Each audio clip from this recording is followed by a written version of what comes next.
It's my great pleasure to introduce what is the person who I think most people who know him recognize as an absolute gentleman, a tremendous scholar, and someone who really has added value over the decades during his on and off again residence here in Marathon County. And I'm referring, of course, to Professor Emeritus of History, James Lawrence. From 2001 to 2005, Jim served as Eminent Scholar of History at Gainesville State College in Gainesville, Georgia.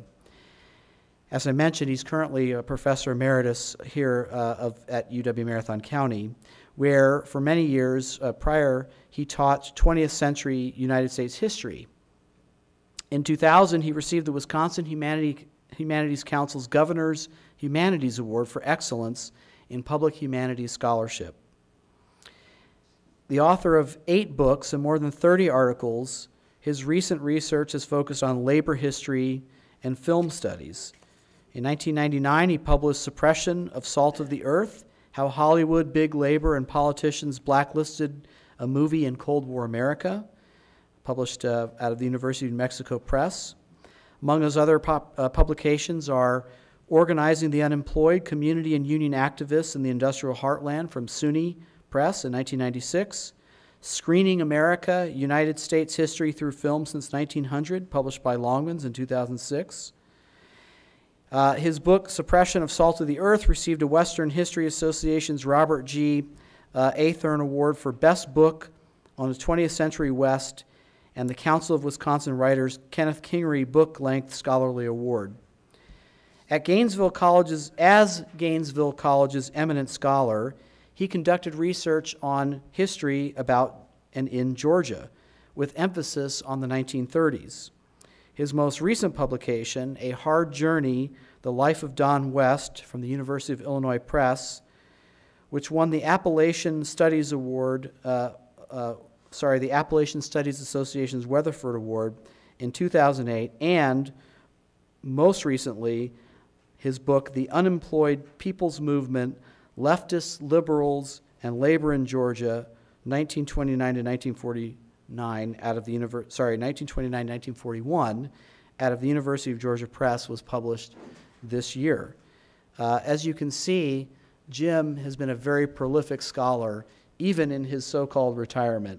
So it's an incredible pleasure to introduce our panel moderators tonight, Jim Lawrence. Thank you, Jim.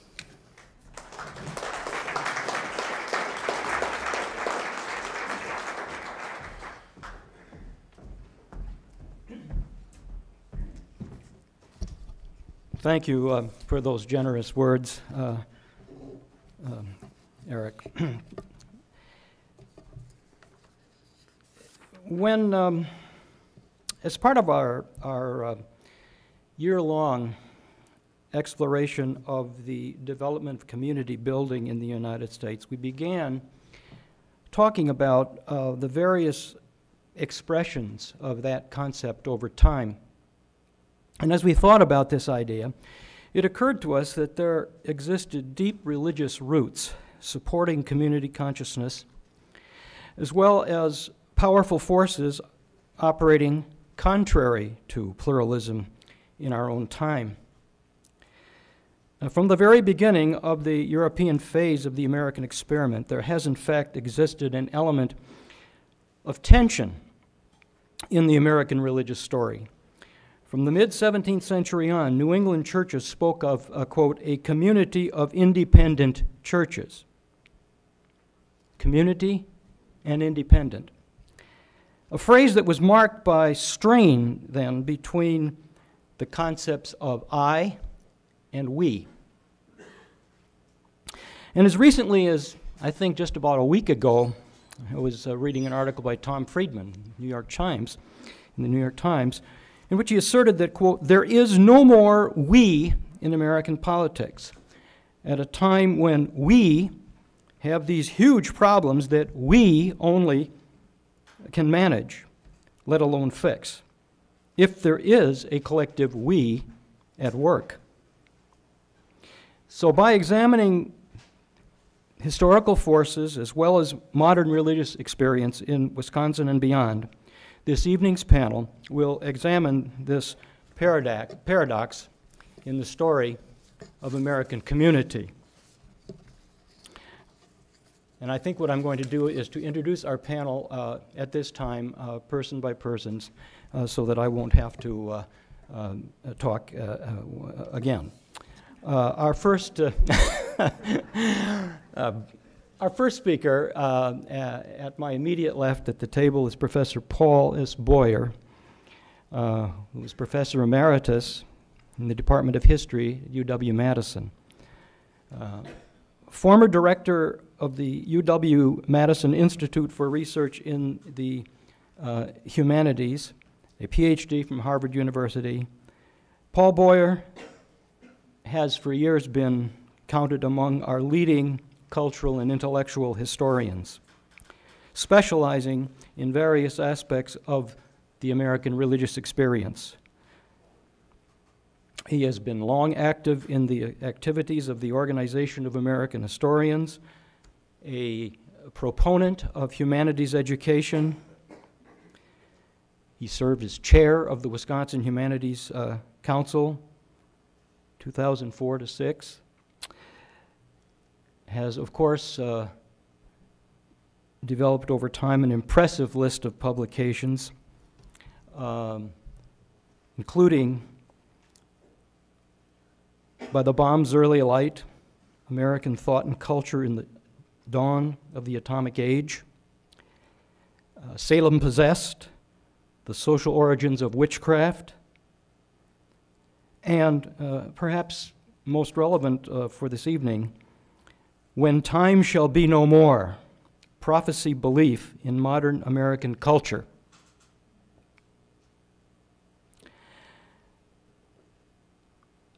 We're fortunate, I think, to have Professor Boyer with us this evening, and he will be talking to us about, quote, Bible prophecy believers and the Amish, alternative views of community building. Our second speaker, next at the table, is Associate Professor of Religion, Jeffrey Kaplan, who is a member of the Department of Religion and Anthropology at the University of Wisconsin-Oshkosh. Professor Kaplan is the director of the Institute for the Study of Religion at UW-Oshkosh, has compiled a record of multiple honors, including at least 3 Fulbright professorships and a Guggenheim Foundation grant. Has had extensive teaching experience, including work at the University of Chicago and in Alaska, Massachusetts, and elsewhere, including work at the Kennedy School of Government at Harvard. Among his many publications are Terrorist Groups and the New Tribalism, Terrorism's Fifth Wave, which is coming, by the way, maybe here, I don't know, but January, it's on the way. Okay. Millennial Violence, Past, Present, and Future, as well as a number of other important publications in the area of religious history and anthropology. This publication's history suggests to us that Professor Kaplan will also have much to teach us concerning the stresses on modern American community. Finally, the third panelist is a man familiar to many of you, Professor of Religious Studies, James Veninga.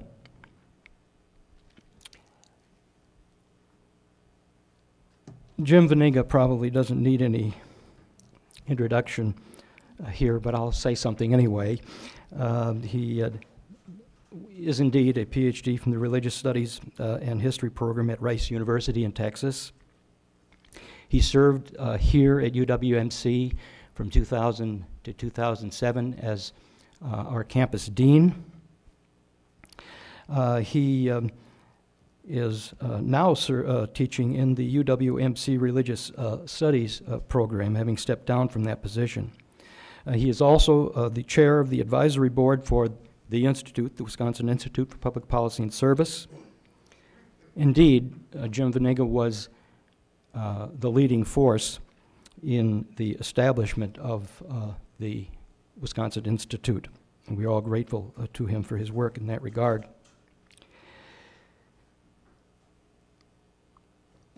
Among his many publications are included The Humanities and the Public Imagination,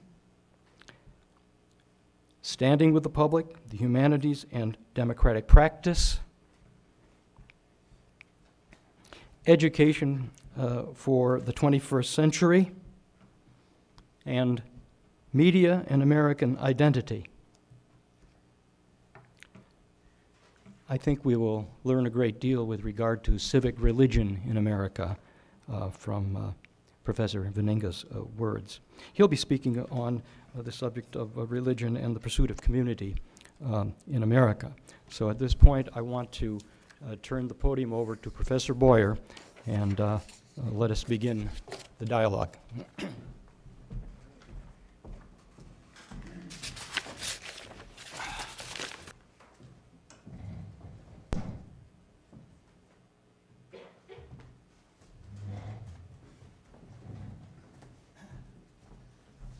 Get some exercise for the evening walking across that long aisle. Well, thank you very much, Jim, for that introduction, and I'm delighted to be back in Wausau. I always enjoy my trips up here. Many of us see religion as a unifying force in American society, and there's certainly been a plethora of recent books that reinforce that view. Alan Wolfe in 1998 published a book called One Nation After All, based on his sociological studies of American middle-class attitudes.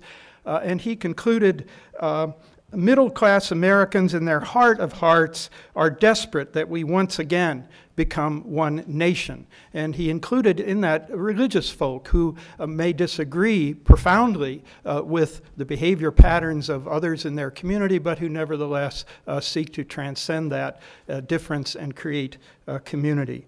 Robert Putnam, in his well-known book, Bowling Alone, and then the follow-up book, Democracies in Flux, again saw evidence of social capital being built in American society by churches and other groups.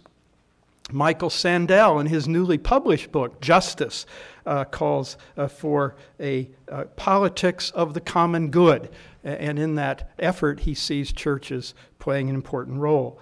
And you probably remember President Obama's inaugural address in which he spoke of Christians and Muslims, Jews and Hindus, and non-believers, an added group there that one doesn't often hear in this litany, building a common community across lines of religious division. So I think there is solid ground for hope and belief that, in fact, religion in America can play an important role in building community. And many religious and church groups at the grassroots level are working for precisely that goal. So I want to preface my remarks with that point and underscore that point because tonight I'd like to use my 20 minutes to talk about two religious groups that challenge in different ways the idea of a common community that can cross religious bounds. And these two groups are the evangelical and fundamentalist and charismatic Protestants who firmly believe that Bible prophecy presents a clear timetable of the times in which we live and the events that lie ahead. And the other group, seemingly very different, are the Amish. And I'll address each of these groups very briefly and suggest that they do have some relevance for our topic here tonight. First of all, Bible prophecy believers. Now, if you followed the upsurge of evangelical religion in America in the past few decades, you're certainly aware that belief in the literal inspiration of the Bible is a core belief in this upsurge. And included in that biblical view is the belief that the prophecies, the prophetic and apocalyptic portions of the Bible, indeed do provide a valuable and indeed infallible guide to our world and to what lies ahead. Now, there are many different approaches to Bible prophecy, and I will focus particularly on one very influential strand in America called premillennial dispensationalism, a mouthful. And I won't begin to go into the history of this doctrine or all of its ramifications, but simply say that premillennial dispensationalism offers a classic apocalyptic interpretation of the Bible prophecies. And apocalypse means a revelation of truths that are hidden or buried, but that can be understood if one understands the true reality that lies beyond the surface reality of our daily lives. And in this apocalyptic view of the world, all reality is radically divided between righteousness and evil. There's no middle ground. This includes all human history and all human societies.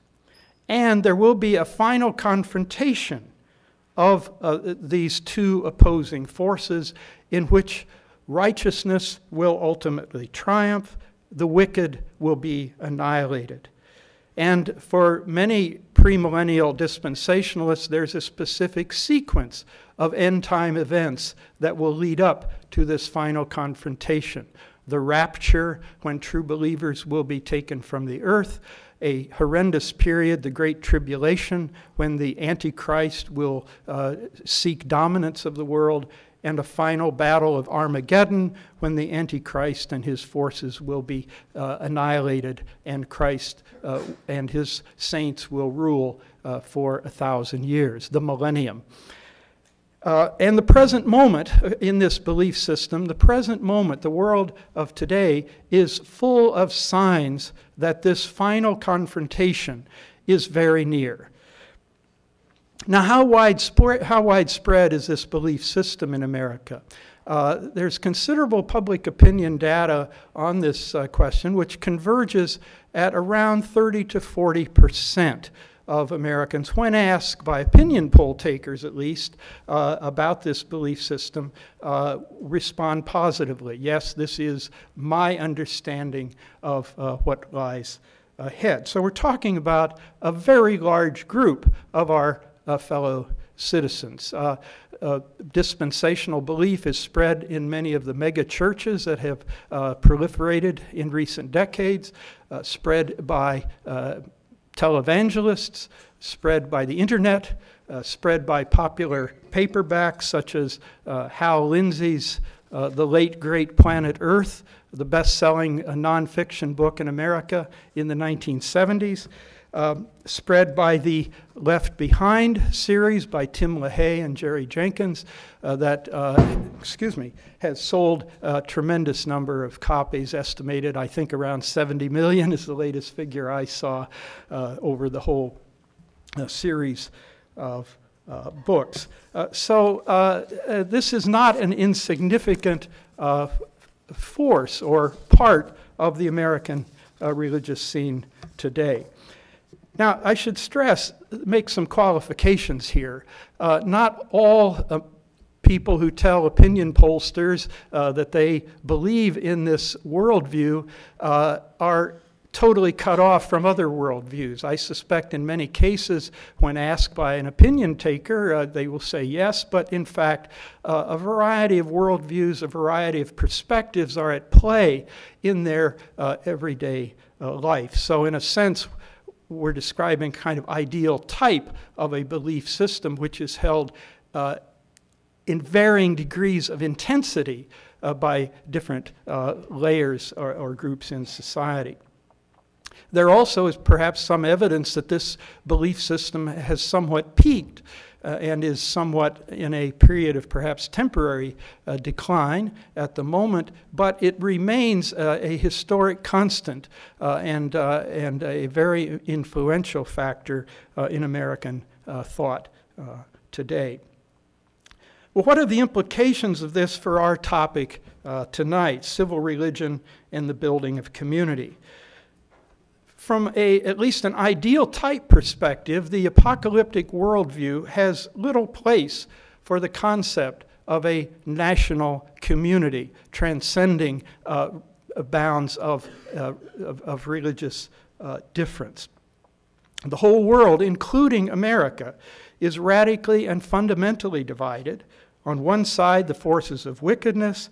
Globally, this is often taken to mean the United Nations, other world organizations, preparing the way for the Antichrist's demonic world rule. Domestically, it's viewed as the forces of immorality, wickedness, secular humanism. The mass media, the government are often viewed as agents of this really demonic aspect in the division of all reality. On the other side, the forces of righteousness, morality, and true religion, often viewing themselves as an embattled minority in which the forces of evil are gaining ground with every passing day and will ultimately be destroyed only at Armageddon. Now, there's very little common ground here. There's very little concept of community or society transcending this very deep division. You can see it in a book like Pat Robertson's, the book I just dropped on the floor, Pat Robertson's book of 1990, The New World Order, which sees really all of Western history as a vast conspiracy which will culminate in the evil rule of the Antichrist. You can see it in a book published a few years ago called The Stealing of the American Mind. From the very beginning, the editor says, a growing number of Americans believe that this country is veering dangerously off course that was so brilliantly set by her founding fathers 2 centuries ago. For the greater part of history, America has recognized her place as a nation under the authority of God. But things have changed. The Supreme Court has now ruled that school boards cannot even mention the name of God, and goes on and lists a series of sinister changes. This particular book particularly came to my attention because further along, the author says, there's a book out titled When Time Shall Be No More, Prophecy, Belief in Modern American Culture, written by Paul Boyer. I don't recommend you read it, but you will be interested in what it says. Boyer's a professor of history at University of Wisconsin. The conclusion to this book are that the greatest danger and threat to America and its continuing survival are the fundamental evangelical born-again Christians. It blames Christians for the Cold War, the arms race, crime in the streets, child abuse, homophobia, poverty, and virtually every problem and disease in this country. In essence, the book claims that fundamental Christians are a very, very dangerous group. A parallel is drawn between the growing Christian influence in politics to the fact people didn't notice how dangerous the Nazis were until they were in power. Normally, you could write this off as just a fringe book, but this book is being quoted all over the country in the media when the liberal press talks about Christians and wants to label them as dangerous religious cultists. They quote from this book. This type of book, quoted to 97% of America through the media, could lay the philosophical base for persecution of Christians in America. Well, I was pretty amazed when I read of my global influence and what I allegedly said in what I thought was a quite balanced scholarly study of prophetic belief in America. But that's just an example of an apocalyptic mindset That is, there's no middle ground. There's no gray area. You're either on the side of evil and the satanic forces, or you're on the side of the righteous. Now, there is a paradox here because in one sense, this worldview, this prophetic worldview, holds that all history is unfolding according to a predetermined plan, and it is all in God's hands. Nevertheless, this worldview has come to involve and encourage a high level of political engagement, both on international issues and on domestic issues, seemingly rooted in the belief or hope that it's very crucial to be on the right side of this apocalyptic division and to fight and struggle to promote, to sort of help the prophetic process along, we might say. So this, I think, is one strand in contemporary American religious life that merits our attention as we think about our topic here tonight. And let me say again, this is not the whole story by any means. We may hear later on this evening about some more hopeful signs, but the apocalyptic strand in American religion is crucial and holds the view that really the only true community is the community of true believers, and talk of transcending that community, drawing in a larger community, in fact, can be seen as quite insidious as part of a process that is exceptionally dangerous. Okay, now let me make quite a radical shift here. Let me put these books out of the way and talk a little bit about the Amish. And I'm rapidly running out of time, so I really do not want to impinge on the schedule for this evening. I took more time in the first part than I had intended. If you're interested in my thoughts about the Amish, I brought some copies of an article I recently published, and I'd be happy to give you one at the end of the evening. Let me just make about 3 or 4 or 5 minutes of very quick commentary.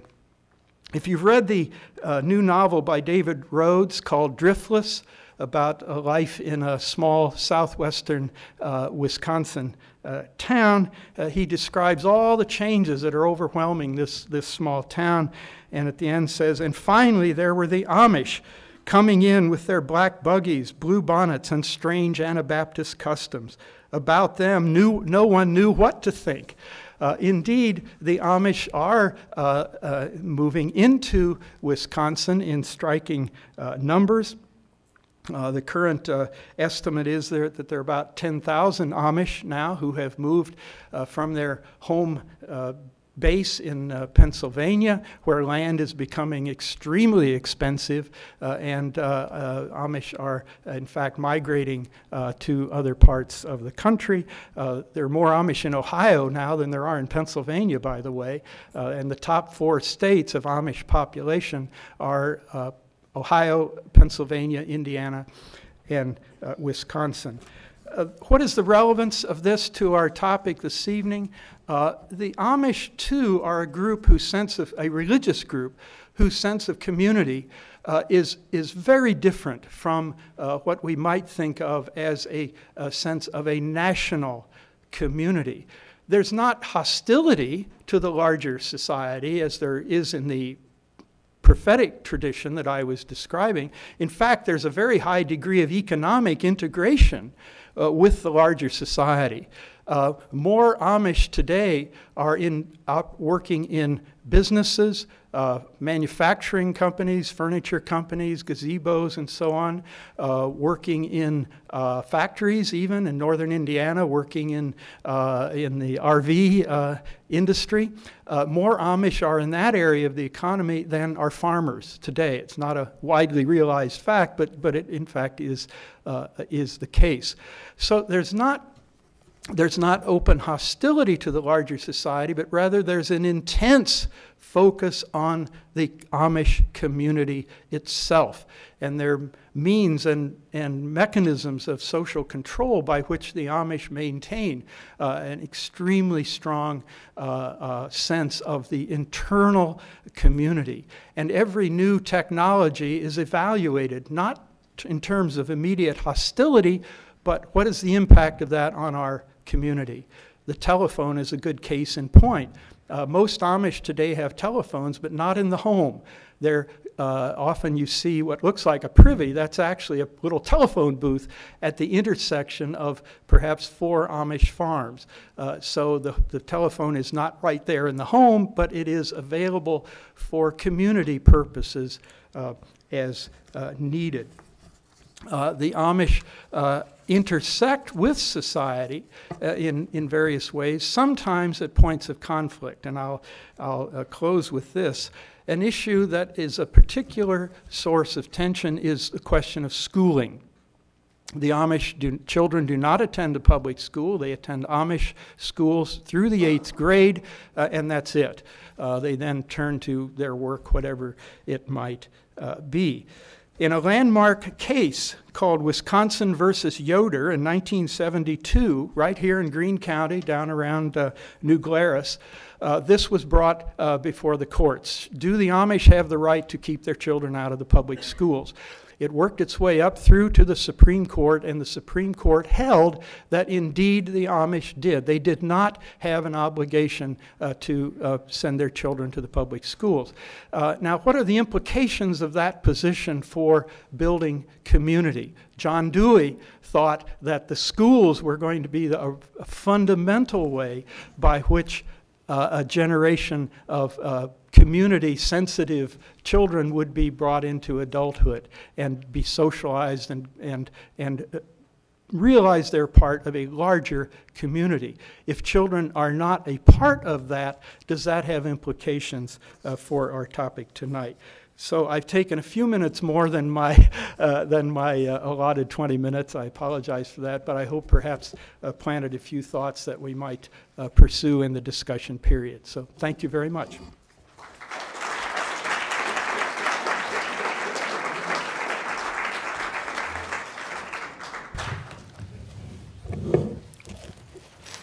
And now Professor Kaplan.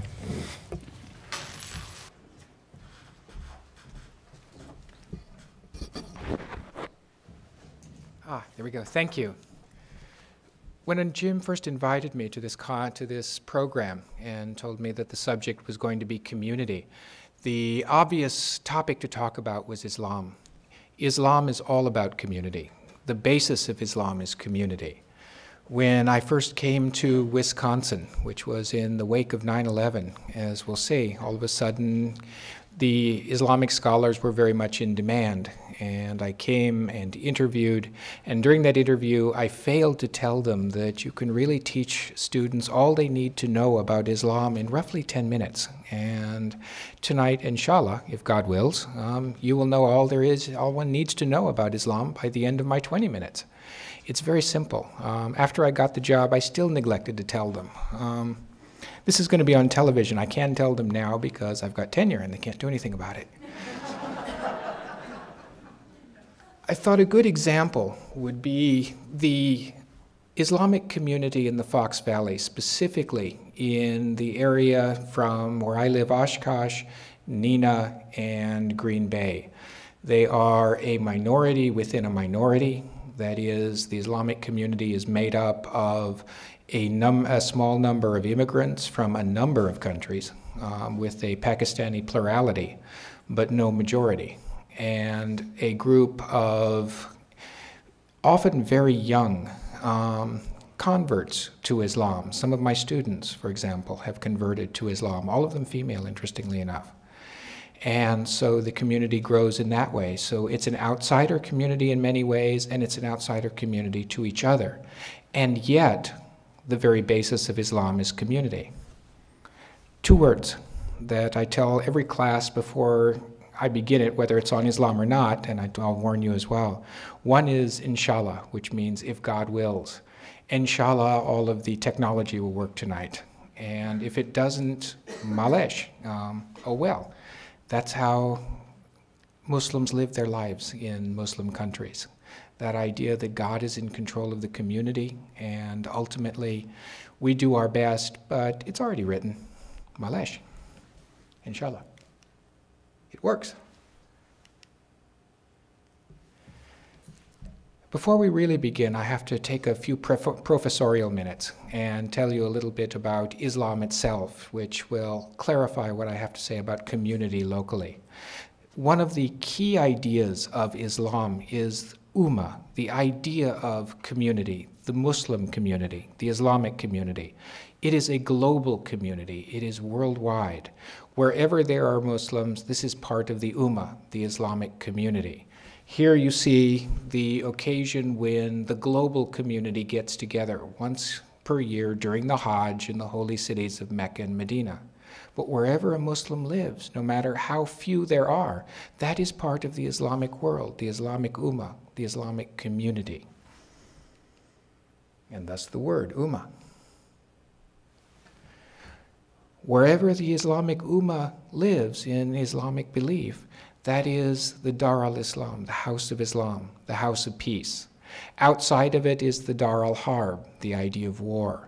What Professor Boyer was talking about was a very strong dichotomy, a belief of absolute good against absolute evil in premillennial theology. That is the province of a minority of Christians globally. All Muslims have this belief. It goes along with the idea of inerrancy, which is all Muslims believe that every syllable, every letter of the Quran is exactly as God dictated it, exactly as God wants it. Only a minority of Christians have that belief. In Islamic history, very little attention, very little time has been given to theology, God talk. There's one word for that, that's tawheed, unity. God is everything, God is everywhere, all is God. After that, there's just nothing to say. So the great minds of Islam have gone into the study of law. Law is what Islam is all about. And law is about people living in community, how we can best live together, live in peace, live in harmony. And then if we can just hit this briefly. Beautiful. Let me see if I can get this to work, inshallah. There, if you'll put the cursor right over that. There you have the United States with the Muslim population of this country. We'll be going back to that in just a minute. If you'll move over to Saudi Arabia. There we go. You see the number 24 million Muslims, the very heart of Islam. And yet Saudi citizens are only about 1/3 of that, on a guess. There are almost as many Muslims here as there are citizens of Saudi Arabia, the very heart of Islam. Take a quick look just in Europe as well, up here in England. And then over to Germany. The Muslim communities in Western Europe, with their zero birth rate, are growing exponentially. There are many in Europe who feel or fear that within a generation, within 50 to 100 years, what has been the capital of Christendom, Europe, will have an Islamic plurality, if not an Islamic majority. The world is changing very rapidly. Let's go to I can do that myself. Let's go back to the PowerPoint. There are about 2.5 million Muslims in the United States, which is only about 0.5% of the population, which seems insignificant. Yet it's the third largest religious community in the United States, and by contrast, and this contrast is very important for our politics, foreign policy, and the way we look at the world. There are an estimated 4 to 5.5 million Jews in the United States, 1.7% of the population. Islam, given the rates of immigration, which is very high right now, and natural increase, and, as we're going to look at in just a minute, conversion, Islam will pass Judaism as the second largest religion very shortly. And when it does, it will have a seismic impact on American politics society, and culture. Let me get these two. If you'll hit that first one, Eric, just briefly. And then down there, Muslims. I just wanted to show you this, the very first one. There. Up, up, up. There. Stop. Good. Have a look. Khalas. Stop. This. Am I doing that? Let's go down to the map. Good. Stop.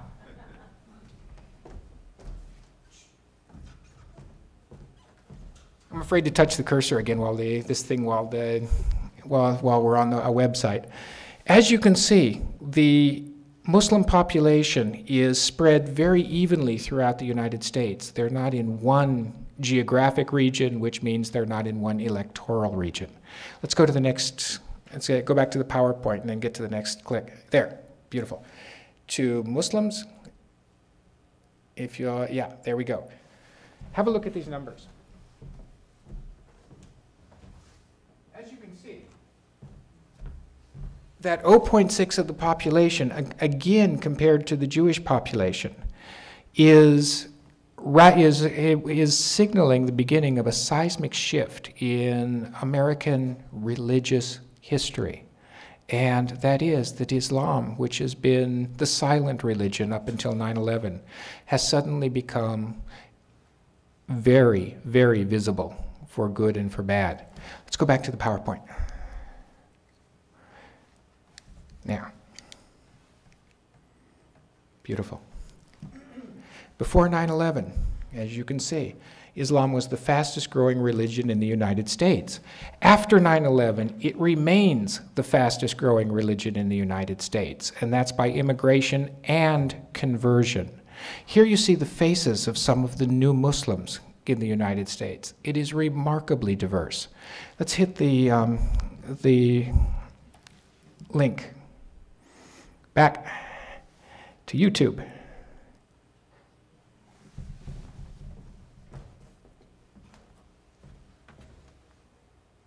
There. In Dallas, originally. I just want to hear a few minutes of this. I converted to Islam in May of 2007. Wow, that was like about... Not long ago. Less than a year. What were you before you became Muslim? I was Baptist, which is Christian. From Baptist church, right? Grew up Baptist. What made you to be a Muslim? Like, what was your life like before Islam? I was extremely lost before that.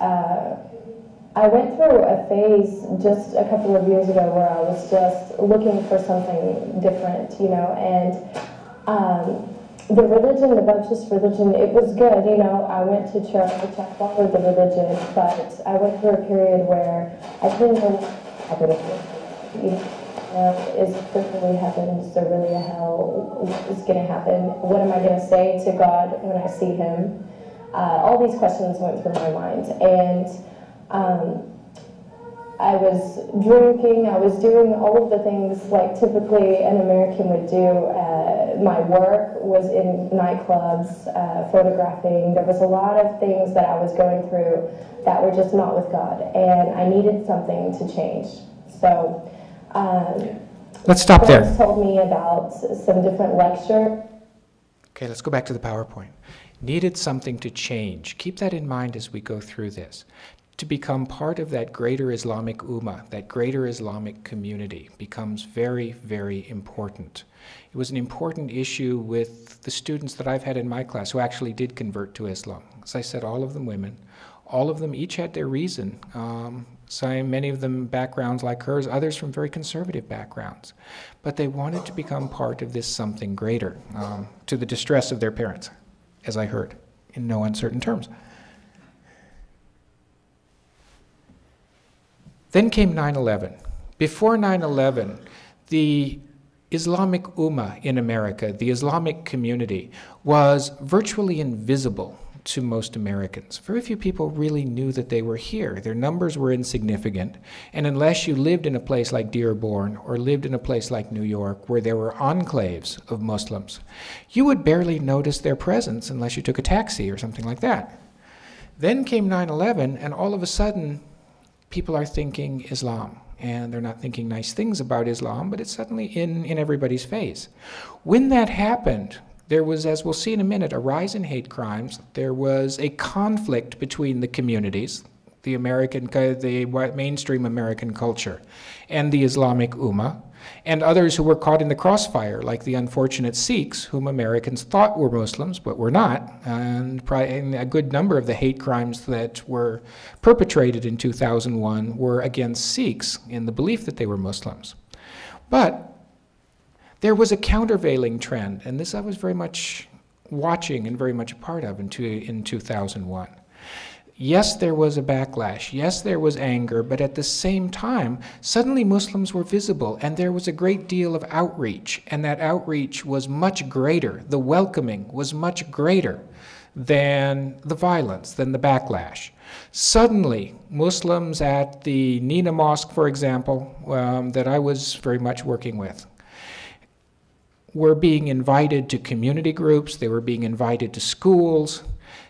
There was a demand for hearing a Muslim voice. People wanted to know, what is this Islam? What is this community that's been living among us that we really had no idea about? We thought it was out there, but they're actually here. Now let's learn something about them. Well, there was that tremendous backlash against them, and while it's not fashionable today to say anything nice about George Bush, it was George Bush who, in fact, got out in front of that and brought it to an end. Let's have just about a minute of this, where George Bush surprised his faithful by coming out to the Islamic Center in Washington, D.C., and making a speech saying that Islam is a religion of peace, which is the meaning of Islam. He met from the very beginning with religious leaders. And after that 3 months upsurge in hate crime, it was George Bush who got out in front of it and went back to the Islamic Center in Washington saying, this is not the America I know. It cannot happen here. And he put the force of the Justice Department behind it. That rise in hate crime lasted 3 months, and then it dropped off precipitously. And it was from the leadership at the top. Go ahead, let's have just a minute of this. Thank you all very much, Mr. Brown. We just had a wide-ranging discussions on the matter at hand. Like the good folks standing with me, the American people were appalled and outraged at last Tuesday's attacks. And so were Muslims all across the world. Both Americans, our Muslim friends, citizens, tax-paying citizens, and Muslims and nations were just appalled and could not believe what we saw on our TV screens. These acts of violence against innocents violate the fundamental tenets of the Islamic faith. Okay, got it. Let's go back to the PowerPoint. For my fellow Americans,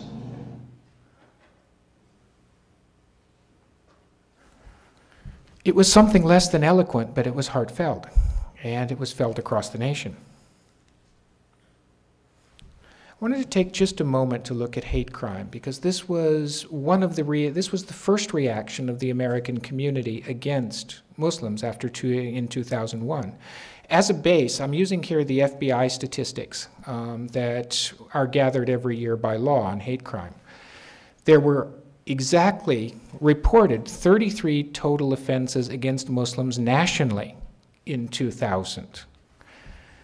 By comparison, there were 1,161 anti-Jewish incidents.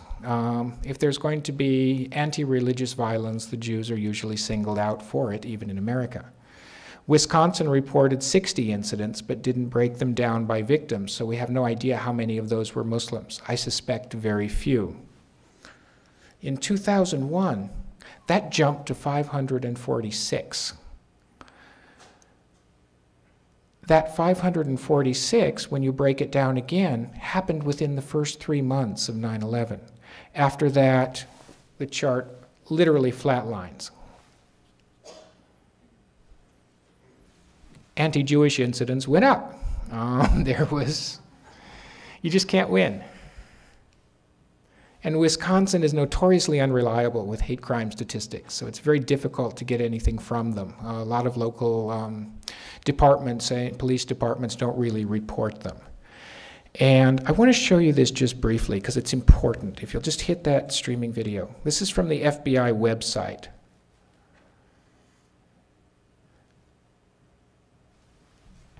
On October 2nd, 2006, I became a victim of a hate crime. I never knew what a hate crime was.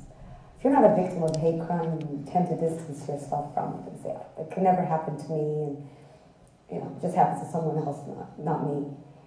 And unfortunately for the victim of a hate crime, unless you get shot to death or stabbed, people tend to trivialize your feelings. On October 2nd, 2006, one of my employees sent me a very, very hurtful letter at my office where she tended to say that, remember 9/11, you and your kids will tie to the fence and you will die.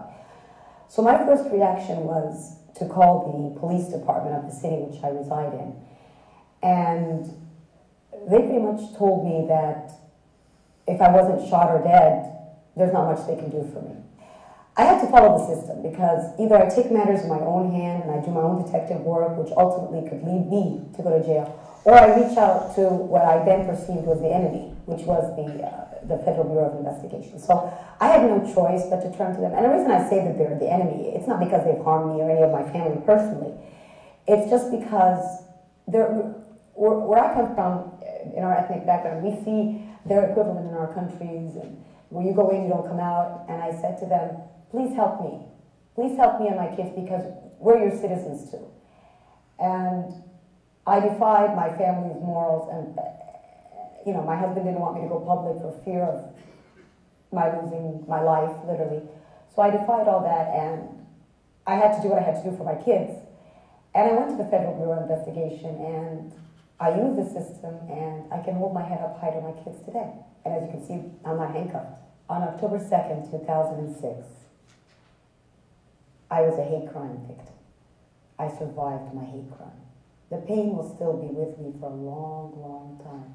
But my healing process is that of reaching out to others and letting them know they're not alone. For more information on getting involved, let's go back to the PowerPoint. Either bettering.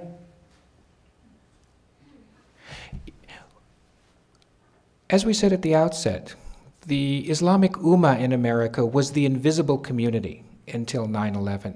Part of that invisibility is that we simply didn't notice them. More important from their point of view, why didn't they organize? Why didn't they become politically active? Why didn't they participate in the kind of identity politics that Jews or the Irish or any number of hyphenated Americans have used to publicize causes in their countries of origin, even if those countries of origin are generations ago?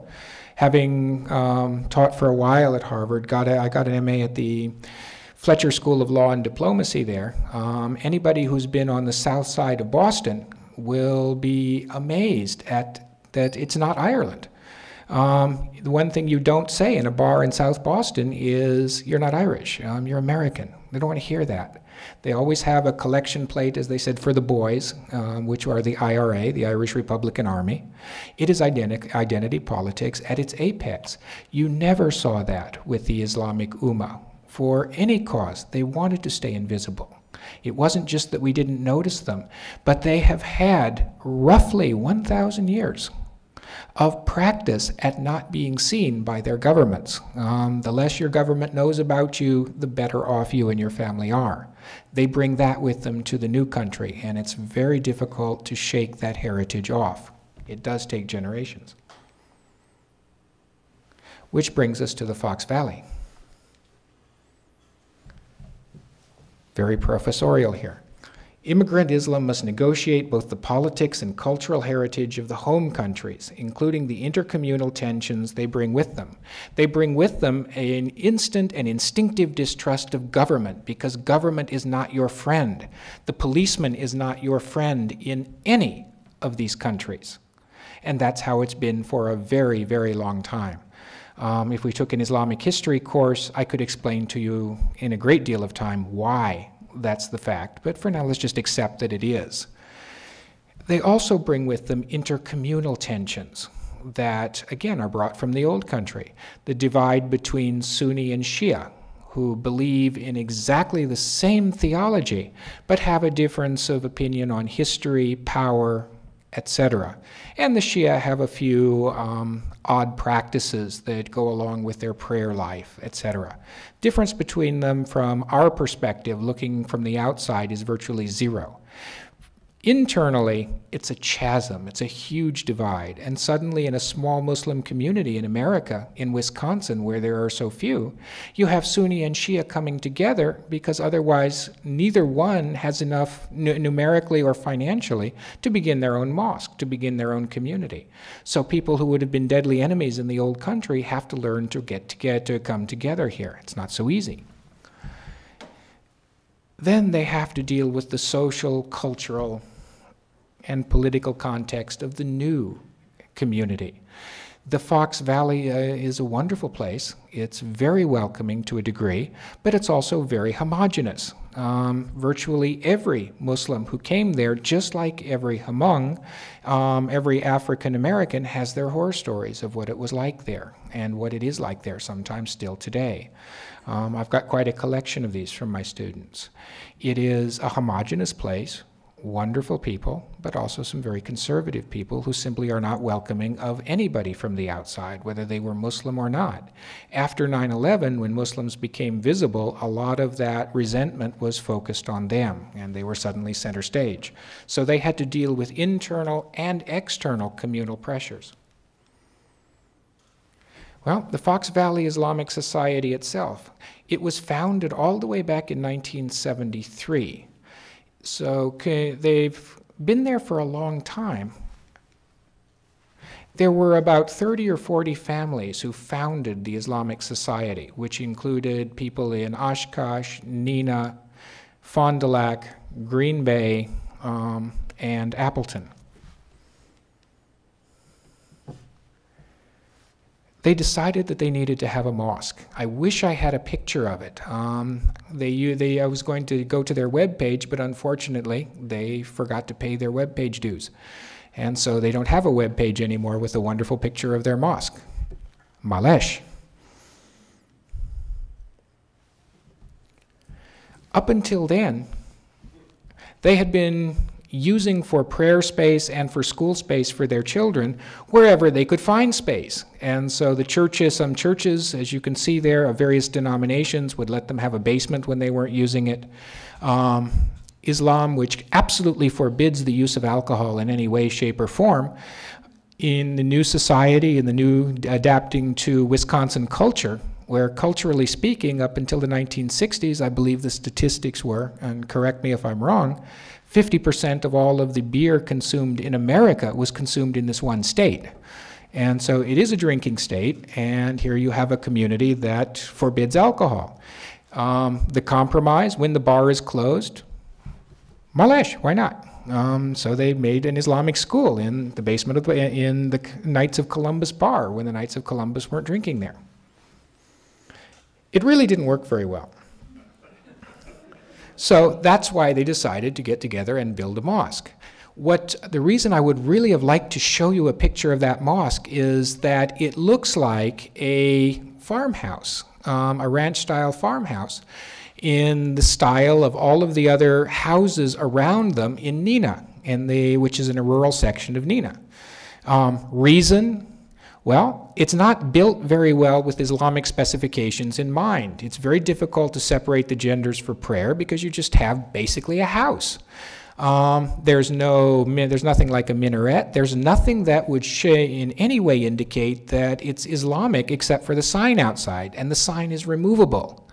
Why? Because of the sensibilities of the community. In order to be able to build there in the first place, they had to assure the neighbors that it was just going to be a house like any other, and it would blend into the host community. So, two levels of community. On the outside, these are people who dress just the way everybody else does in the area.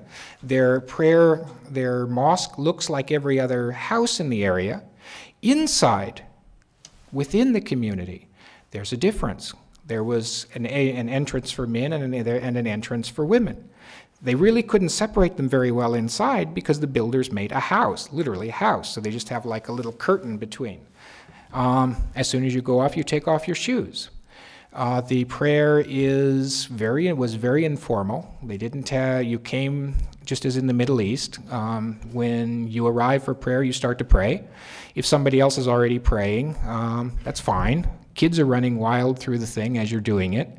It's between you and God. It's as opposite a Lutheran or Catholic service as you could imagine.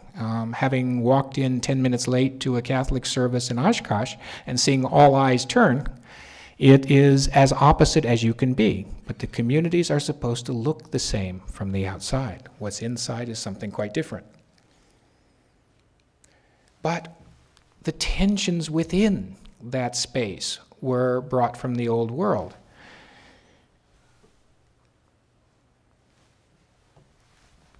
It came to a head with a decision by the then president of the society, then also president of the mosque community, to hire an imam, a full-time prayer leader. There were a lot of objections to this. Objection number one was we can't afford it, which was a pretty good objection. Objection number two was, well, wait a minute. There's a plurality of Pakistanis, but there are people from everywhere here.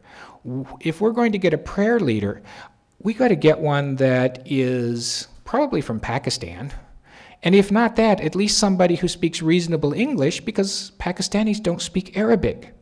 In fact, only a small minority of the community in the Fox Valley speaks Arabic. That reflects the greater Ummah. Only a minority of Muslims speak Arabic. Most of them do not. And so they hired this imam. That idea of Al-Azhar, and I want to rush because I don't want to take other people's time getting late here, is very important. Al-Azhar is the primary, and has been for centuries, the primary educational institution for ulama, for men of God, scholars of religion in the Sunni world. It's in Cairo. It is very famous. They hired an imam from there. Well, there have been changes there too. Once upon a time, 2 generations, 3 generations ago, the Al-Azhar was under heavy criticism by other Muslims for being too moderate. They were what were called Islamic modernists. They wanted to compromise with modernity. They wanted to find a democracy as being inherent in Islam, which frankly it is. They had a democracy long before we did, but it's another story. Well, they hired him. He spoke very little English. Al-Azhar had changed tremendously. It had become much more fundamentalist, if you will, to use an American term, much more conservative. And he came to a community in northern Wisconsin that he knew nothing about. He spoke very little English. He knew very little of American culture. And there was a problem right away. He really embodied these conservative trends, and these were in 2 areas. One having to do with women. Women in Islam have always prayed separately, with a lot of exceptions, as you'll find anywhere. It is, according to Islamic law, there is no reason why women should have to pray separately. The rule is they can't be prayer leaders, but they can be part of the prayer. Well, this imam came. Here we go. And said, well, we have to rigidly separate women during prayer, and that hadn't been done before. And the reply from a lot in the community where it was, it's just impossible within this space, within this building, and we don't want to. Second, he said women should be wearing the hijab, a headscarf, the Islamic dress. Most women who went to that mosque did not. They wore the clothes of the community, and they didn't want to. Then he made a series of anti-Shiite statements, which split the community. He later realized he was wrong. He went to everybody's house and apologized, but the damage had been done. Well, they split. By then, the FBI was spending more time at the mosque than a lot of the faithful. The mosque was now seen as a breeding ground for possible radicalism, and the local office of the FBI, headquartered in Milwaukee, needed to do something in northern Wisconsin. Although there was nothing going on, they had to be sure of that. So the FBI was spending a great deal of time with the community, and with mixed results. The minority now had become visible. Everybody was looking at them. There were some nasty hate crimes in 2001, but even in this very conservative place, on the whole, Muslims were accepted within the Fox Valley community. The University of Wisconsin-Oshkosh decided that they needed to have an Islamic studies program, fortunately for me. Suddenly, Muslim Islamic scholars who had zero job prospects. I was in Alaska at the time, which is a wonderful state. I loved it, but not a very good university system. Suddenly, we were in demand. We could actually choose between jobs. So, yeah, 9/11 was very good to a lot of people. The class there has become kind of unique because what I want students to do is to experience the Islamic world. And they get into that. And so what I tell them first, you are going to be an ummah. You are going to be a community, this one class. Therefore, here's what you're going to do. The first 2 rows are going to be, this is this tribe from ancient Arabia. Next 2 are going to be this tribe. Each one of you a tribe. You will take exams together as a tribe. You will make your presentations as a tribe. And you get to choose, do you want to be to have an authentic Islamic democracy, which is called shura, which means everybody has to agree, otherwise it's not done. Or do you want an Americanized version? Authentic means women do nothing. Americanized means women can participate in the exam, which they take together. I want one exam from the whole tribe, and in presentations. You'll either work together, or the women will just sit and watch. Half of the tribes voted to try the traditional way. The women wanted to experience it. American community and Islamic community. There was not only a wish to assimilate from the Islamic community, but there was also now a wish from the American community to experience the Islamic world and see what it was like. And let's not bother with that. Today, the Islamic Ummah continues to press with this outreach, and they have been largely accepted in the Fox Valley, one of the most conservative areas in Wisconsin, as you know. So on the whole, what you see in terms of community is a success story. Thank you.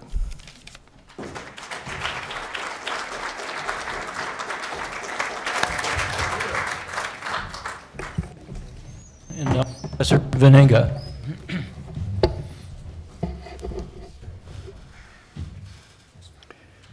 We have the PowerPoint, Chris? There we go. Well, what I want to do this evening is to talk a little bit about religion over the course of the last 3 or 4 decades, the public face of religion, and how that religion has either contributed to a sense of community, deepened a sense of community, or whether it has indeed tended to undercut a sense of community. So that's really the big question that I want to ask. And let me begin by talking about America as a place concerned about destination, about purpose. And it was the historian Perry Miller who reminded us some decades ago that the Puritans of New England were indeed on an errand in the wilderness, one in which a righteous kingdom would be established in the New World, and thus a new light would be shown to other nations, a powerful light that indeed might change their ways, particularly those nations back in Europe. In recent decades, it was Ronald Reagan who eloquently carried this torch. He noted in his farewell address to the nation that John Winthrop's notion of this new world serving as a shining city upon a hill dominated his political career, and he used this imagery with incredible success, so much so that presidents after him seemed obliged to draw upon it as well.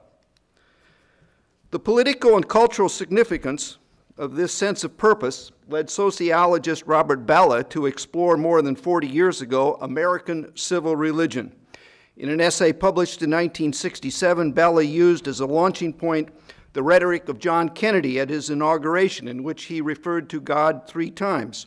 Bella asked the question, considering the separation of church and state, how is a president justified in using the word God at all? The answer is that the separation of church and state has not denied the political realm a religious dimension. Bella argued that there are certain common elements of religious orientation that most Americans share, and that they provide a religious dimension for the whole fabric of American life, including the political sphere. This public religious dimension was expressed in a well-defined set of beliefs and symbols and rituals, and it is this that he called American civil religion. But does this civil religion always work towards the common good? On the one hand, Bella could say that the dominant tradition of American civil religion, with its imagery and morality formed over decades, was able to create powerful symbols of national solidarity and to mobilize the public on behalf of that. On the other hand, Bella noted that the civil religion has not always been invoked in favor of worthy causes. On the domestic scene, an ideology that fuses God, country, and flag has been used to attack nonconformist ideas. And in regard to foreign policy, as America's involvement in Vietnam was leading to massive civil discord, he noted how American civil religion had often been linked to the idea of manifest destiny and imperialistic endeavors. Writing during the time of the late 1960s, Bella thought that American civil religion was entering into another period of trial. But he believed that out of that trial would come new voices, prophetic voices, and new symbols of unity and purpose that would blend America's interests with the best interests of the world. American civil religion, he said, provides a heritage of moral and religious experience from which we still have much to learn as we formulate the decisions that lie ahead. That is, we might say that, indeed, this public religion can be a contributor to, a shaper of community in America. But 8 years after he wrote that essay, he published a book titled The Broken Covenant, American Civil Religion in Time of Trial. Here Bella reflects the disillusionment so prevalent at the time, that the United States had lost its way, that the nation's original covenant, its promise of social justice, as embedded in the founding documents of the country, was broken, and that the fundamental myths and values that had led to so much progress over 2 centuries had been undermined by America's excessive materialism, its individualism, its arrogant imperialism, and corruption in high places.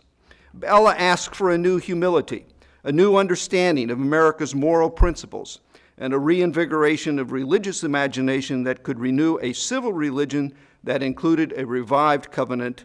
Indeed, that is the dream. Bella believed, along with many other sociologists, that any coherent and viable society rests on a common set of moral understandings about good and bad, right and wrong, in the realm of both individual and social action. Historically, argues sociologist Peter Berger, shown here, religion has tended to provide this framework, what he called, in a wonderful metaphor, the sacred canopy, the ideals and values that legitimate common moral understandings and the aspirations of individuals within a community. These ideals, grounded in our political documents and in the nation's literature, make community possible. In our secular society, civil religion indeed helps form that sacred canopy. But now, the canopy was in disarray and the fabric torn. Jimmy Carter offered for a time fresh hope that America could again be united in common cause.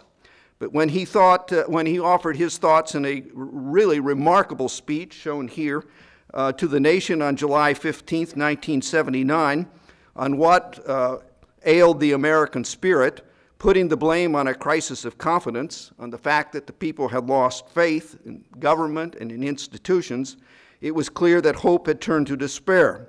Carter noted the growing disrespect for government and institutions of all kinds. In the midst of an energy crisis and a recession, he faced a moral crisis, as he said, and the American people faced a moral crisis. So he asked, really, the American people to get behind him and develop an agenda for the 1980s, but of course the American people said no thanks, turning instead to the man from California who relied on so many of the metaphors and symbols of America's past religion, a man who promised to once again make America the shining city on a hill. The civil religion that he conveyed was old, but at the same time it was very, very new, for it was shaped in part by a new force in American politics, American landscape, and that was the evangelical right, documented so well by Bill Martin in his 1996 book, With God on Our Side, The Rise of the Religious Right in America. During the final years of the Carter presidency, the Reverend Jerry Falwell, pastor of the Thomas Road Baptist Church in Virginia, launched a series of I Love America rallies around the country that focused on social issues of concern to Falwell and his fundamentalist evangelical supporters. From this sprang a new organization, the Moral Majority, founded in 1979. Its agenda supported, as Falwell said, traditional values and family life. It denounced homosexuality, sought to outlaw abortion, and was opposed to the Equal Rights Amendment. The Moral Majority supported political candidates who endorsed moral majority values, and of course it endorsed Ronald Reagan. Falwell believed, and indeed there's evidence to back it up, that it was the moral majority that helped push Reagan to victory. And although the moral majority lost steam by the end of the Reagan administration, it had served as a very powerful force on national politics. Other organizations representing the interests of the religious right also emerged during these years. The Family Research Council, established in 1983 and headed by James Dobson, functioned as something of a far-right think tank, developing policy statements, providing experts to testify before congressional committees, and feeding stories to the national media. In 1988, it merged with Focus on the Family, headed by Gary Bauer, a former policy advisor to President Reagan. It mobilized a broad coalition of citizens, activists, policy experts from the right to take on a wide range of issues, but especially those associated with abortion and the gay and lesbian movement.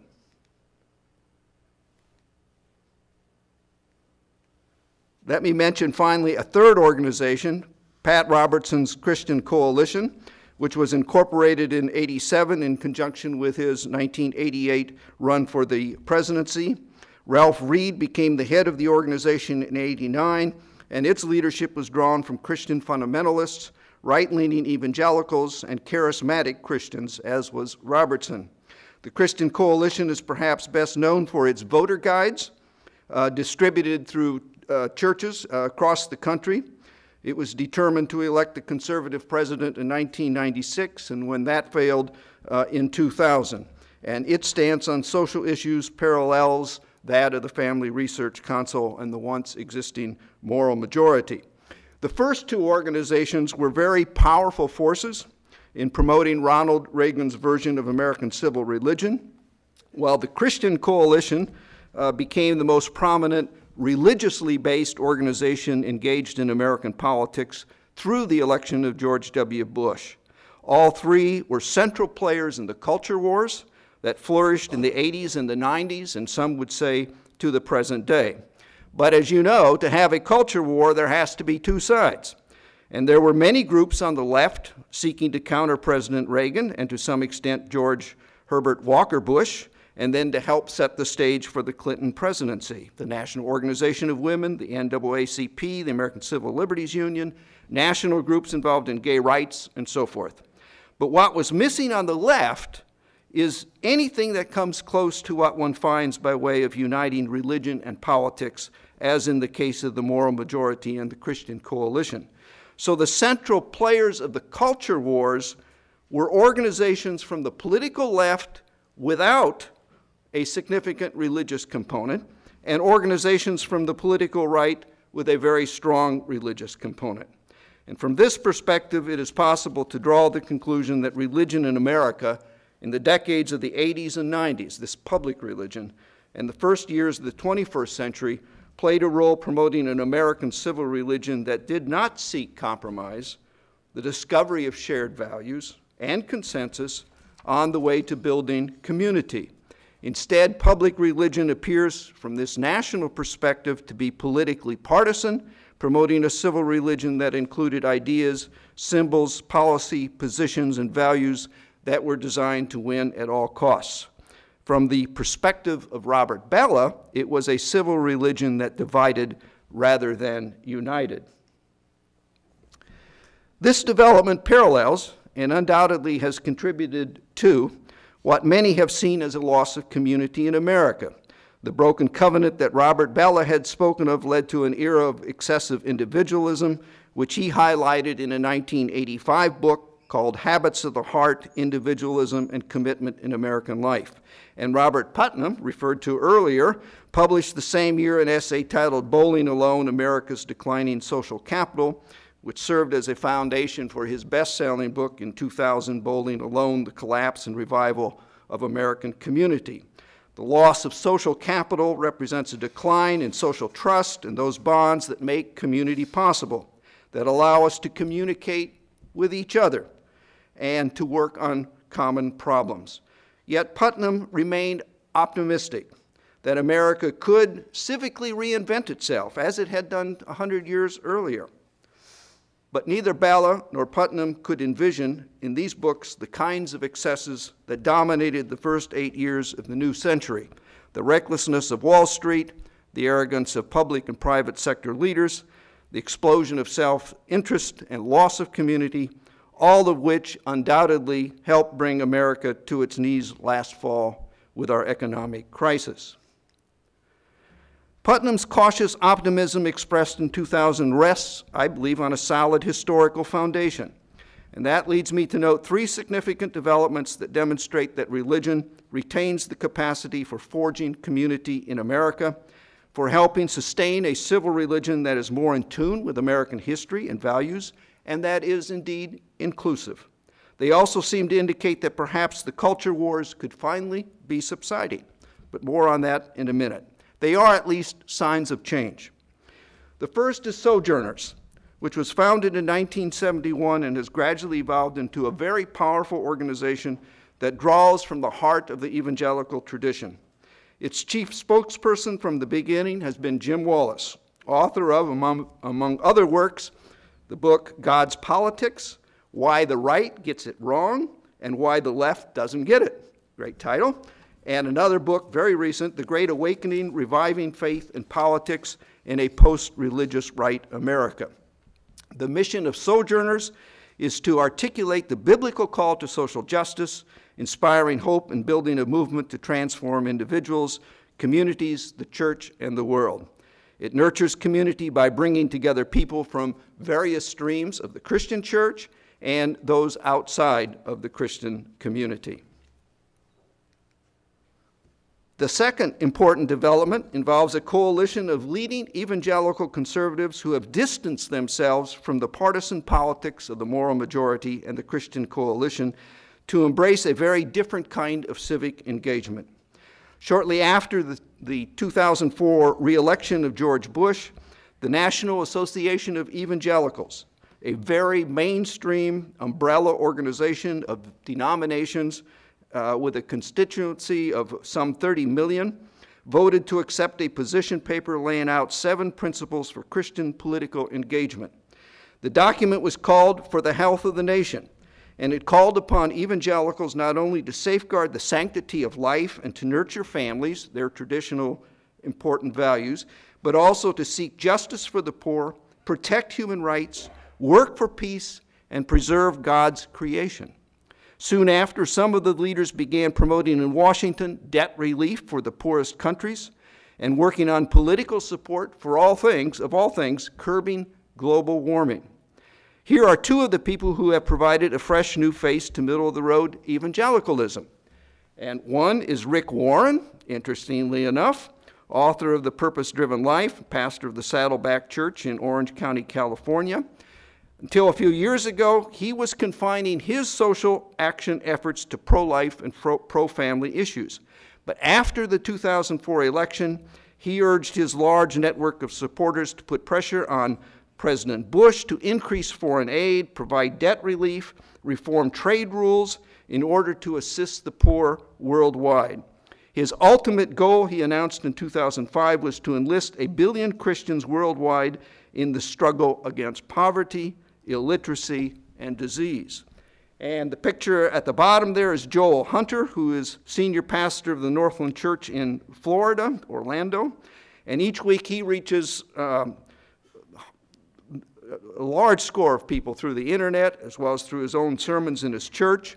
And this evangelical pastor has lobbied Congress on legislation to curb global warming, pressed for comprehensive immigration reform, and he's denounced the anti-immigrant rhetoric coming from the far right. He's worked with other evangelicals and social progressives to find common ground on the most difficult of issues, including abortion, and he helped establish the evangelical organization called Creation Care, which is obviously pro-environment. Thus, many evangelical leaders and churches have gotten on board with new initiatives to promote social justice and to deal with global warming, education, poverty, and indeed peacemaking.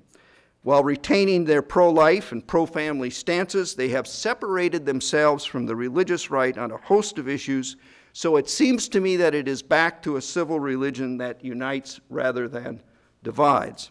A third development that may indicate that American religion retains its ability to serve as a community builder has to do with the growing tolerance that was discovered through a 2008 national survey undertaken by the Pew Forum on Religion and Public Life, and there have been other surveys that have kind of backed this up. One of the most striking findings was that nearly 3/4 of those interviewed said they, quote, believe that many faiths besides their own can lead to salvation. The survey revealed a trend toward tolerance, and as a reporter for the New York Times put it, an ability among many Americans to hold beliefs that might contradict the doctrines of their professed faiths.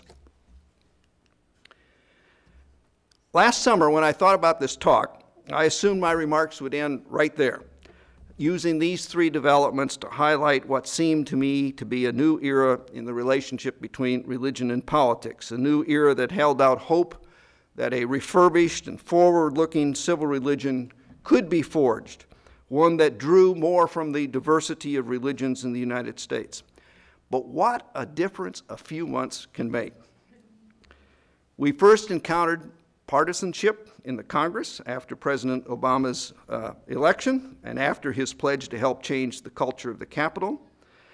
But then came the health care reform initiative, the Great August Scare, the claim of a government takeover of the health care system, along with death panels, federal funding of abortions, and the free care for all illegal immigrants.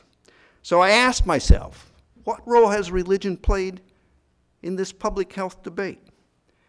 Is it possible to see maybe some change? What role did various groups play?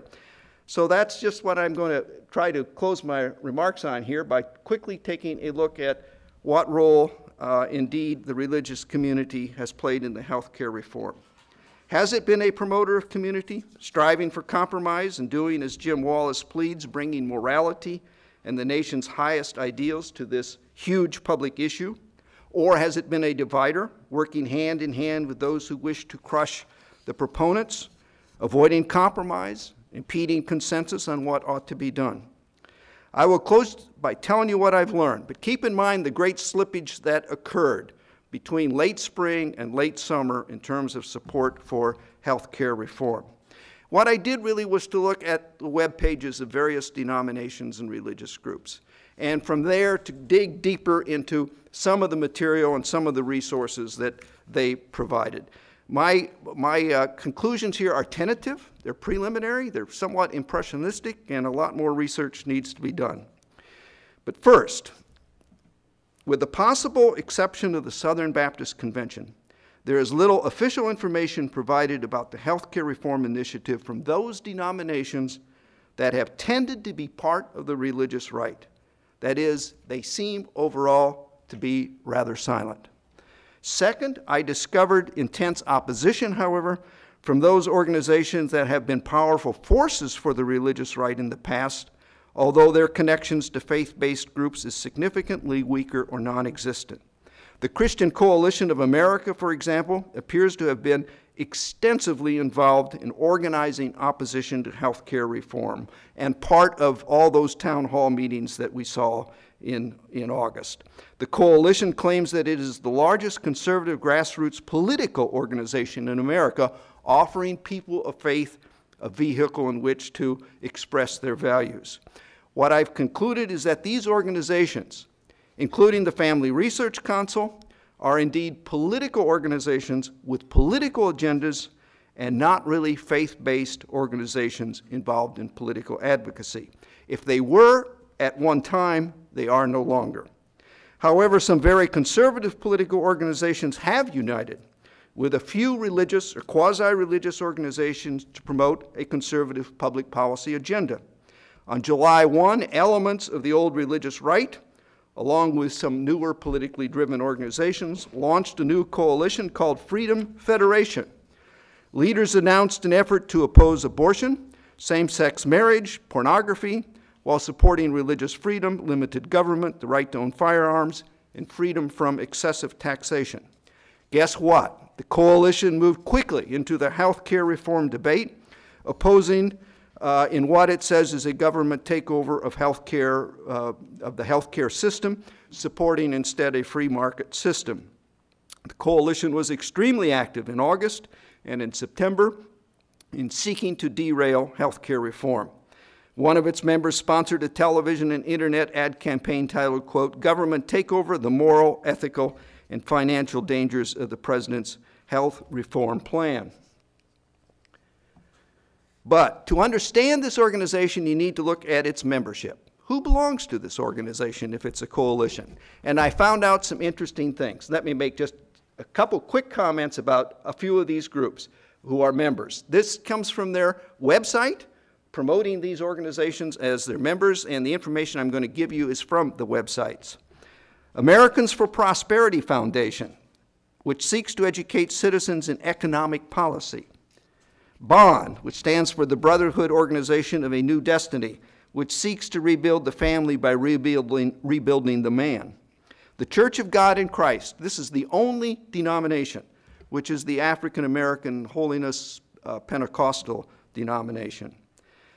Concerned Women in America, fundamentalist organization which seeks to bring biblical principles into all levels of public policy. Eagle Forum, which supports American sovereignty by securing borders, deploying anti-ballistic missiles, and opposing UN treaties on energy restriction, gun legislation, and feminist goals. Exodus International, a nonprofit group promoting the message of freedom from homosexuality through the power of Jesus Christ. My favorite, Generals International, an organization of Mike and Cindy Jacobs. Cindy is a prophet, the website says, while Mike is a private pilot and enjoys racquetball. Now, my point is that while the Freedom Federation and its members might be boisterous, these are not exactly major national organizations with large constituencies. And they are essentially, it would seem to me, political in nature, and many are fringe organizations. All right, the third thing I learned is that those national organizations and denominations that invoke the new evangelicals, those representing more moderate perspectives, are the opposite. That is, they are faith-based organizations that are engaged in political advocacy on behalf of social justice, pressing for reform. Numerous faith-based groups joined together in mid-August to launch Faith for Health, and an extensive campaign involving television and lobbying and so forth. In announcing the campaign, Reverend Stevie Wakes, pastor of a church in Kansas City, said, quote, "As a pastor, I believe access to health care is a profoundly moral issue." And Jim Wallace of Sojourners said that the campaign was not about particular policy questions about how to get this done. It isn't political in a partisan way, he said. This is a fundamental moral issue. Here's a list of the denominations and groups. Can you see that? I hope you can, because it's an extraordinary list of membership, and think of the membership in the other group that we just saw. Here you've got major national denominations. You've got the Episcopal Church, you've got Reformed Judaism, you've got the Unitarian Universalist Association, the African Methodist Episcopal Church, you've got the Evangelical Lutheran Church in America, the United Church of Christ, the Islamic Society of North America, the United Methodist Church, Presbyterian Church USA. Indeed, you have the National Council of Churches. And then you have other smaller groups. But this represents, it seems to me, kind of mainstream religion in America. And fourth thing, and last thing that I learned, that while those denominations that tend to be most conservative have not used their websites to engage in healthcare reform debate or to really mobilize in other ways their members and appear overall to be rather silent, the more moderate mainline denominations, including the United Methodist Church, the Evangelical Lutheran Church in America, and the United Church of Christ, have extensive resources to engage their constituencies in the discussion. And indeed, they have taken very strong stands, powerful stands on the need for health care reform. So, concluding thoughts here. These observations lead me to believe that the divisions that we have seen over health care reform are essentially political rather than religious in nature. The religious right undoubtedly still exists, but the Family Research Council Action and the Christian Coalition and the Freedom Federation and similar groups are essentially political and not religious in nature, although I am sure independent evangelical churches and their parishioners are undoubtedly solicited on behalf of their political agendas. The political right has done its best to take political differences and turn them into culture wars and religious wars. It has sought to fashion a civil religion that is in many ways very different from the one Bella described 40 years ago. One only need to recall Pat Buchanan's speech at the 1992 Republican Convention. Remember that? It was called the Culture War Speech. He said, "My friends, this election is about much more than who gets what. It's about who we are. It is about what we believe. It is about what we stand for as Americans. There is a religious war going on in our country for the soul of America. It is a cultural war as critical to the kind of nation we will one day be as the Cold War itself." I believe that that politically driven civil religion may have had its day. So I end my talk on a positive note and a personal perspective. It seems to me that there is growing interest around the country in refurbishing a sacred canopy to return to the values and ideals expressed in our founding documents and in the long and difficult history to fulfill the American dream of equal opportunity and social justice. To use those documents, to use that marvelous history and the richness of our diverse religious faiths as the basis for envisioning an America where civil discourse is possible, where community thrives, and where the best interests of all guides the decisions we as a nation make, and where we recognize that that which indeed unites us is much greater, far more powerful than that which divides.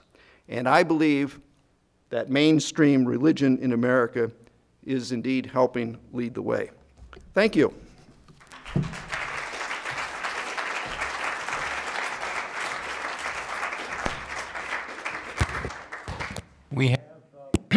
We have about 15 to 20 minutes here for discussion. I think there will be someone, yes, there is someone walking around with a mic, so if you have a question, in fact, there are two people there, one on each aisle. If you wish to raise a question, take the mic and speak into it so that we can all hear your question. Thank you. Hi, I'm Stephen Wright, pastor of the Presbyterian Church here, very interested in this subject. The picture that you present collectively is not a simple picture of religion and community in America, and yet I think in some ways it may be too simple, nevertheless.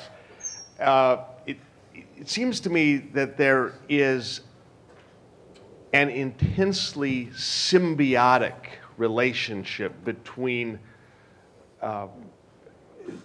faith and culture, whatever the faith is and whatever the culture is, and that it is difficult to determine which is driving which. In our contemporary United States context, with the intense polarization that we see, we may very well wish and hope that what we regard as the old established mainline religion, mainstream religion, may bring us towards some greater societal consensus. But every time we seem to hope for that, either in the churches or in civil government, all of a sudden we have a health care bill and the wheels come off. And I'd like to hear, whichever you care to comment, say a little bit more about how what drives what. Who would like to accept that question? Well, let me come at it from a slightly different angle. I think that part of the problem has to do with, you know, that when religion aligns itself so much with a particular party or a particular stance, that it loses its prophetic voice, and that you know, part of the whole purpose has to do, as they say, is to, you know, speak truth to power.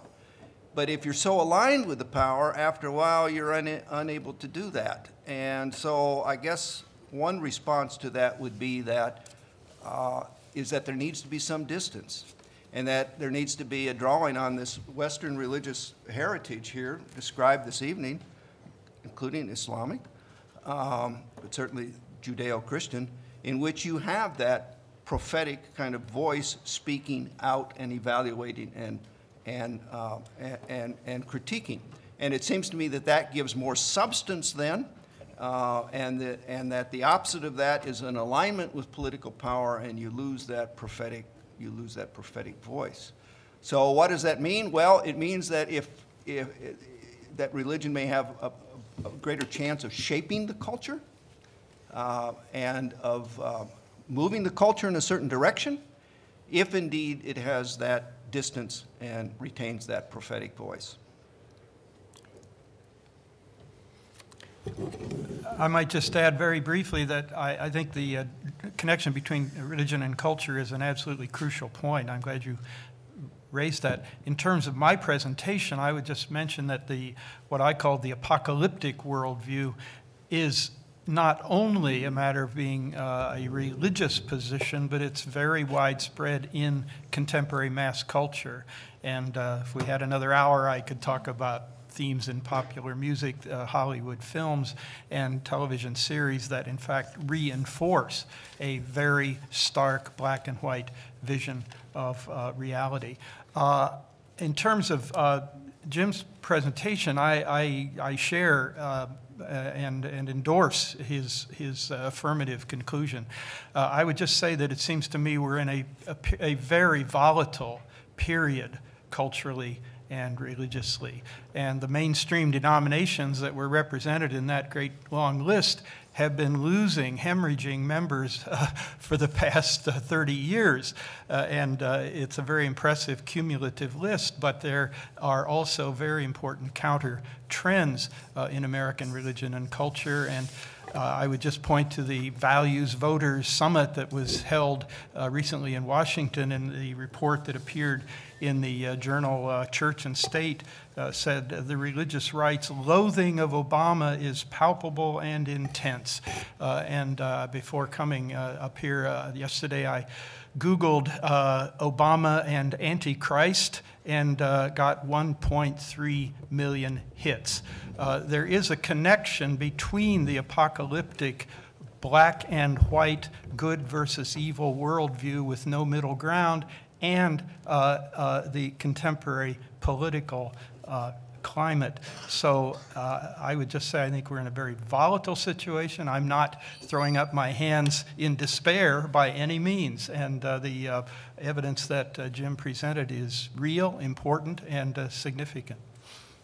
And just two very quick points. One, from the Islamic perspective, there is, thanks to that doctrine of Tawheed, of unity, they really see no difference between the religious and the political, which means that the cultural will drive their political activity in the U.S., not a religiously driven political role.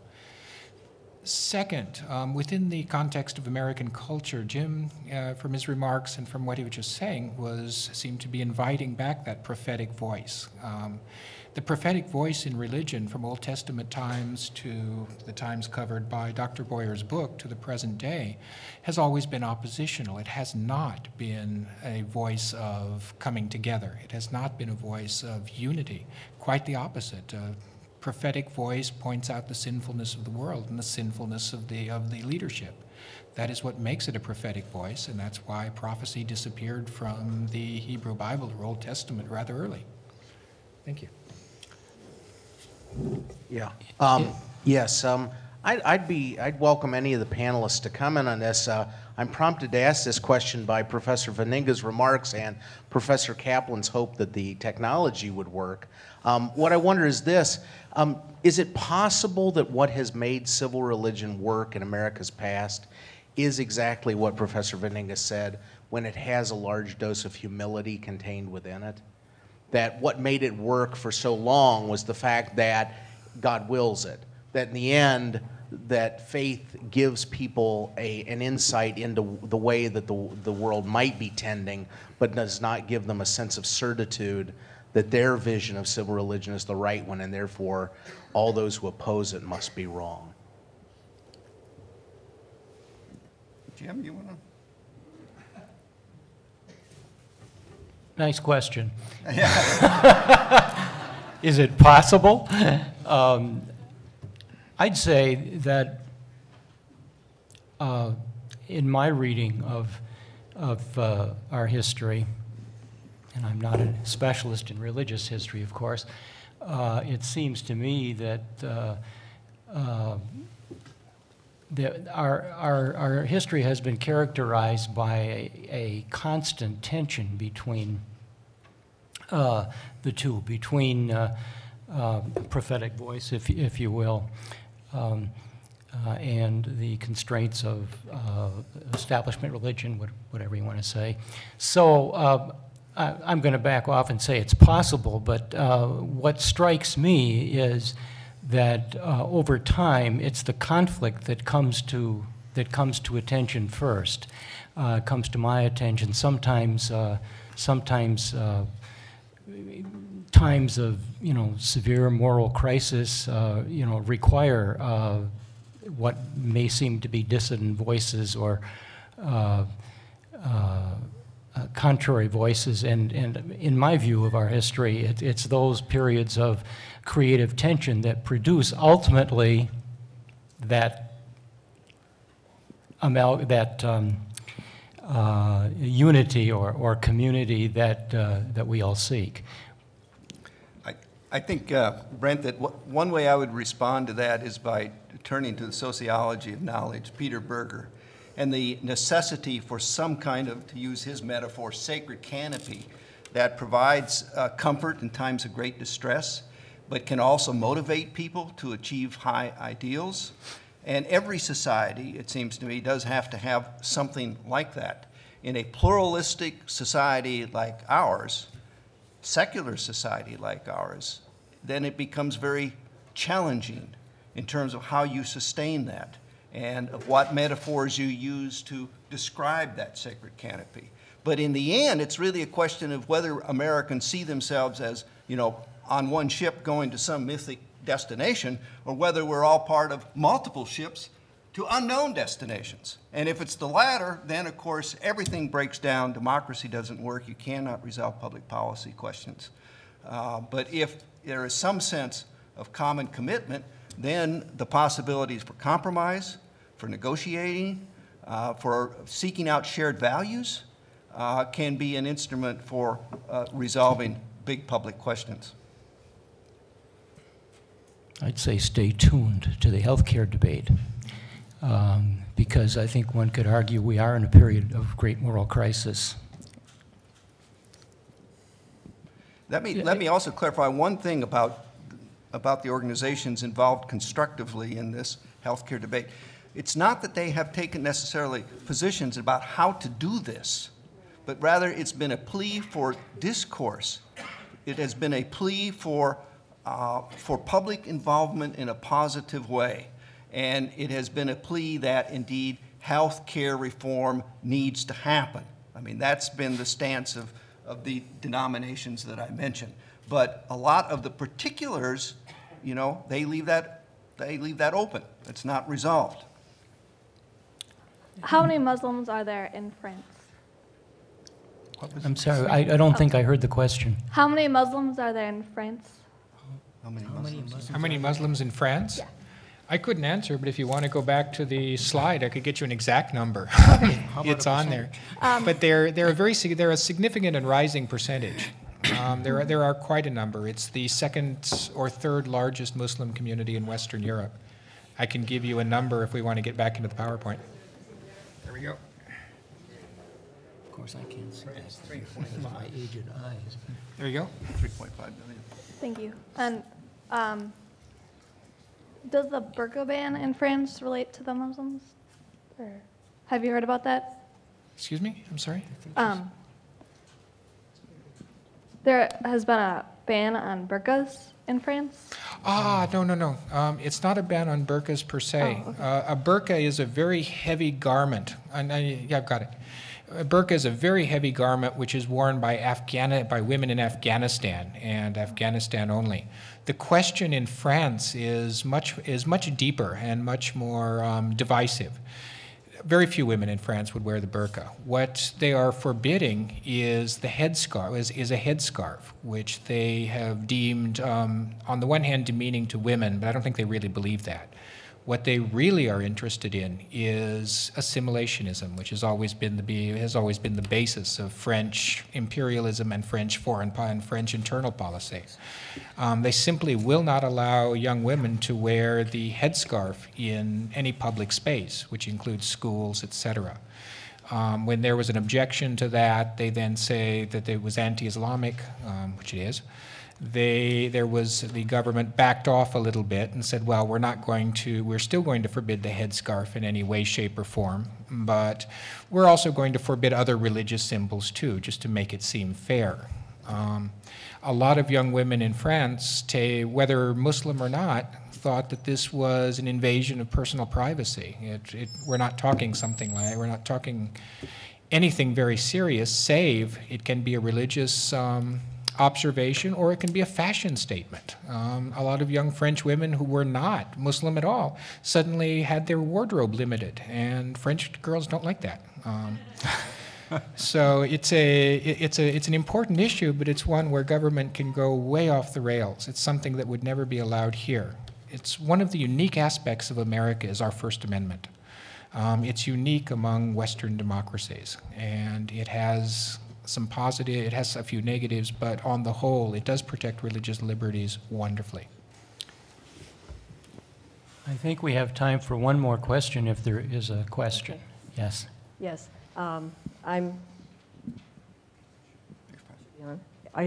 you hear me? Okay. We hear you. I'm particularly trying to plug in the wealth, greed, all the other names that are given to ways of stealing votes or appearing to steal votes, whether it's the health care issue or other issues that we have, and how we plug that in. Does this mean that when we have all these religions, we have really a lot of people who are not committed to any religion, so they're willing to, it's a self-serving kind of thing? Or are we just seeing the wrong side of the picture, only part of the picture? How does that all fit in? Because if social justice was really important to most religions, then why does that not seem to win out? Well, that's a very basic, fundamental question, and social justice is defined differently by different religious groups, and its priority ranks at different levels in different religious groups.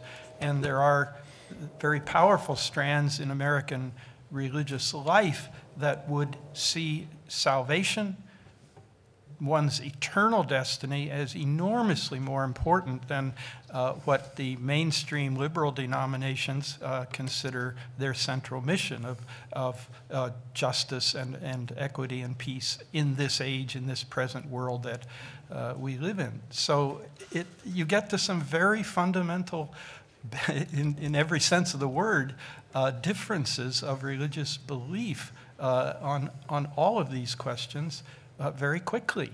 And that's simply the reality of contemporary American religious life, it seems to me. And, you know, we can sort of do the horse race, who's ahead and what point of view is declining and what point of view seems to be rising at the moment, and that's important to do. But these fundamental basic differences are part of the reality, I think, that we have to confront in addressing this question. And another problem is we consider ourselves a deeply religious nation, and yet the level of religious illiteracy in America in terms of knowledge of the history of religions that people profess to believe in is enormous, as revealed by all kinds of polls. You know, what are the first 4 books of the New Testament? You get a very low percentage of knowledge. So there's the combination of a nation that thinks of itself as deeply religious